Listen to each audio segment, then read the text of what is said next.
ములుగు జిల్లా తాడ్వాయి మండలం నరసాపూర్ అటవీ సమీపంలోని గౌరారం వాగు వద్ద పెద్ద పులి అడుగుజాడలను అధికారులు గుర్తించారు. గత 10 రోజుల క్రితం జిల్లాలోని నూగూరు వెంకటాపురం మండలం బోధాపురం అడవుల్లో సంచరించిన పెద్ద పులి గోదావరి నది దాటి మంగపేట మండలం చుంచుపల్లి అడవుల్లో రాళ్ల గుంపు మీదుగా తాడ్వాయి అడవుల్లో ప్రవేశించినట్లుగా అటవీశాఖ అధికారులు గౌరారం వాగులో పెద్ద పులి అడుగుజాడలను కనుగొన్నారు. తాడ్వాయి మండలంలోని చౌలేడు కేశవపురం అడవులలో సంచరిస్తున్నట్లుగా ఫారెస్ట్ అధికారులు తెలిపారు.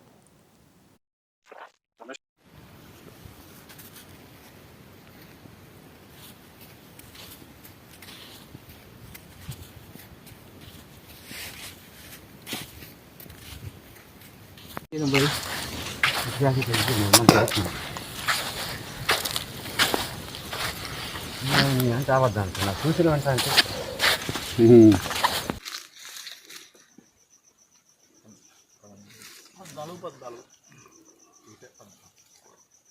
ఏం అదే మారింది అనుకున్నాం కానీ చలో ఓకే.